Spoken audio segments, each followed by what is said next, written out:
My name is Martha Ellison, and if you had asked me a year ago whether secrets could break a family, I would have laughed softly and said, only if they're worth keeping. Back then, I believed honesty was the foundation of every home. I believed trust held generations together. But life has a way of showing you truths you never wanted to see. After my husband Robert passed away, my world shrank. The little routines we shared, morning tea, his laugh echoing down the hallway, the way he always tapped his ring on the table when he was thinking became memories. I clung to like lifelines. My doctor gently suggested I shouldn't stay alone. Not after the fainting spells. Not with my weakening eyesight. My son, Andrew, invited me to stay with him and his wife, Clara. At first, their home felt warm enough. Clara welcomed me with kindness. Or what looked like kindness, tea already prepared, blankets folded neatly. But there was a stiffness in her smile, a tightness around the edges that made me feel like a guest instead of family. As the days passed, I noticed little things. My old locket gone from the nightstand, a photo of Robert, put away, Clara said. Even the music box he gave me on our 5th anniversary disappeared. Whenever I asked about anything missing, she replied with the same light voice. I'm just keeping things tidy for you, Martha. No need to worry. But something about her tone always made my heart sink. One afternoon, Andrew asked me to look for a document in the storage room behind the laundry area. The room was cramped, dim, and filled with old boxes stacked haphazardly. I moved slowly, feeling the familiar ache in my knees. Papers rustled beneath my fingers.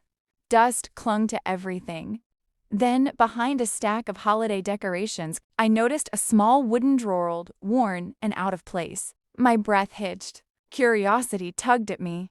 Something about it felt hidden. I pulled it forward and opened it. Inside was a bundle of papers tied with a faded ribbon. At first glance, it looked like more household forms, but then I saw handwriting I recognized immediately, even after all these years. Robert's handwriting. My heart thudded. He had written something I had never seen. A chill ran through me as I opened the top sheet. Just then, footsteps echoed down the hallway. Heavy, slow, approaching. I quickly tucked the papers under my shawl and stepped aside. Just as Andrew appeared in the doorway, "Mom? Everything okay?" he asked. I forced a smile. But inside, everything had changed. Because what I read in those papers, what Robert left behind, was someone in that house desperately wanted to keep hidden, and I was about to find out why. That night, I barely slept. My hands still trembled from what I had found in that drawer, even though I had only read the first few lines of Robert's letter. Those words echoed inside me like a storm. Martha, if anything happens to me, you must know the truth. Truth. Truth about what? What could my gentle, quiet husband have hidden? And why would someone in this house want to hide his words from me? Every time I closed my eyes, I saw Clara's face, the polite smile, the careful voice, the way she always seemed just a little too interested in what I touched or where I went. Something in her had never felt right. By morning, the house was quiet except for the soft clinking of dishes in the kitchen. Clara was preparing breakfast, humming lightly. When I walked in, she flashed the same practiced smile. "Good morning, Martha. Sleep well?" I wanted to answer, but the letter in my cardigan pocket felt like a heavy secret pressing against my heart. I managed. I murmured, "Thank you." Her eyes flicked to my shawl for a second, quick, sharp, observant. Then she continued humming, but the tune felt forced, too bright, too cheerful. After breakfast, when Clara stepped outside to water her plants, I returned to my room and carefully unfolded the pages I had hidden. The letter was dated 6 months before. Robert died, a time when I believed everything was fine. In his familiar handwriting, shaky but deliberate, he detailed something I never expected to see. He had purchased a small lakeside property, paid in full, in my name. His reason was simple but heartbreaking. "I want you to have a place of peace someday, a place no one can take from you." My eyes welled up. Robert had always thought ahead, always protected me in ways I never fully appreciated until he was gone. But then I reached the last page. Robert wrote that he had entrusted the documents to Andrew for safekeeping. He believed Andrew would deliver them to me if anything happened, but someone else had clearly taken them, someone who stood to benefit from keeping them hidden. Before I could read further, I heard footsteps in the hallway lighter than Andrew's, softer than the children's. Clara, the doorknob shifted slightly, like someone testing if the door was locked. My breath halted. I quickly tucked the papers under the blanket just as Clara's voice floated in through the crack. "Martha, are you all right in there? You've been quiet." I swallowed the fear rising in my throat. "Yes," I called out. "Just resting." Her footsteps lingered for a moment, then slowly faded away. But the silence she left behind felt dangerous, because It's the more hard to I look read back Robert's at those words, years. I might uncover the There was rest of so his much truth, loss, and that so much I terrified me wish even I could more. change. For the rest of the morning, the house felt unnervingly still. Andrew had gone to work, the children were at school, and Clara drifted from room to room with a quiet sharpness that made my stomach twist. Every few minutes, I caught her glancing toward the hallway where my bedroom was located, as if checking whether I was still inside. I knew then that the documents I found weren't just forgotten, they were intentionally hidden, and Clara was watching me far too closely. When lunchtime passed and she finally stepped out to run errands, I seized the moment. My hands trembled as I pulled out Robert's letter and the bundle of papers from beneath my blanket. There were more documents beneath the first few older ones, folded carefully, all with Robert's handwriting. The second paper was a formal property transfer. It showed that Robert had transferred ownership of the lakeside cottage exclusively to me, not jointly, not temporarily, but permanently. As I traced his signature, tears blurred the words. Why had he hidden this from me? Why hadn't he told me before he passed? But the answer came quickly. He had told someone. He had told Andrew to keep the papers safe. My heart cracked a little more. The next sheet made my hands go cold. It was a power of attorney form, drafted but never signed by me. Someone had attempted to transfer certain rights related to the property, but the signature line where my name should have been was empty. For a moment, I couldn't breathe. Someone wanted control. Someone wanted access. Someone had been waiting for the right moment. Clara's overly helpful attitude, her constant presence, the way she handled all paperwork and organized everything, it all made sickening sense. Just as I folded the papers back together, a sudden noise downstairs made me jump. The front door opened, keys rattled, a bag dropped. Clara was home early. My heart pounded.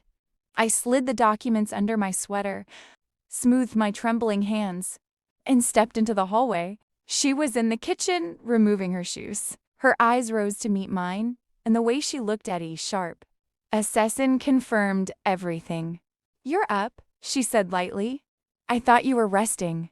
"You must be tired," her tone felt rehearsed. Her smile didn't match her eyes. "I feel fine," I whispered. She stepped closer. Too close. "You know, Martha," she spoke softly, but there was something colder beneath. "You shouldn't go through old things alone. Some papers are confusing. You might misinterpret something." A chill crawled up my spine. She knew I had found something, and she was warning me. I forced a shaky breath and looked her straight in the eyes. "I didn't touch anything important." I lied. Her smile tightened. "Well," she said, "let's keep it that way." The air between us turned heavy, dangerous, because now it wasn't just a secret. It was a threat. And that night, when I discovered the final missing document, the one Clara had desperately tried to hide, I realized my entire future depended on what I did next. I barely slept that night. Clara's warning lingered in every shadow of the room. I kept replaying her words. Let's keep it that way. Not advice. A threat. She wanted me silent. She wanted me blind. But Robert hadn't spent his last months preparing documents for nothing. He had been trying to protect me, and now I needed to protect what he left behind. Before dawn, I quietly rose from bed, clutching the bundle of papers close. My hands shook as I reread Robert's letter one final time.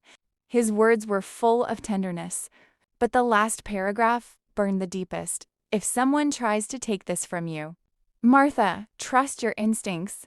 Protect yourself. Protect our home. My breath caught.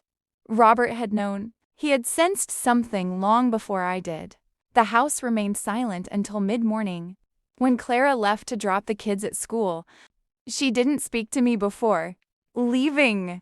She just observed me with that same tight smile, as if confirming I wasn't a threat anymore. But she was wrong. Today, I was going to retrieve the last missing document. I remembered something from earlier, an empty folder labeled Pending Family Matters. The label didn't match anything else in the cabinet. Out of place, and Clara had been oddly protective of that section. When the house was finally empty, I returned to the upstairs cabinet. My heartbeat thrummed painfully as I opened it again. The folder was still there, thin, almost weightless, but something inside it shifted. When I lifted it, a false bottomed up. My fingers trembled as I slid a nail beneath the edge. The cardboard lifted, revealing a hidden pocket tucked behind it. Inside was the document Clara never wanted me to see. A property reassignment form, pre-filled with Clara's name as the new owner. The line meant for my signature was blank, but someone had attempted to forge the first few strokes. My stomach twisted. She wasn't just hiding the property from me. She was preparing to steal it. I felt dizzy, devastated, but not defeated. Not anymore. Clutching the papers, I packed my few belongings. A suitcase with only what I needed. Robert's watch. A framed photo from our wedding. The documents he left for me. Every single one. When Andrew returned home that afternoon, shocked to see me by the door with my luggage, he rushed toward me. "Mom, what's going on?" Before I could answer, Clara stepped in front of him, her face stiff, her eyes cold, but I held up the papers. "This," I whispered. "This is what you kept from me. And now, I'm leaving." Andrew's face drained of color. Clara's lips tightened, but she said nothing. I stepped out into the cool air, closing the door behind me. My heart was broken. Yes, but it was also stronger than it had been in years. I wasn't walking away from a home. I was walking toward the truth Robert had left for me, toward the sanctuary he wanted me to have, and for the first time in a long time I felt free. But what happened next when Andrew showed up at my new doorstep days later was something I never expected, and it changed everything all over again.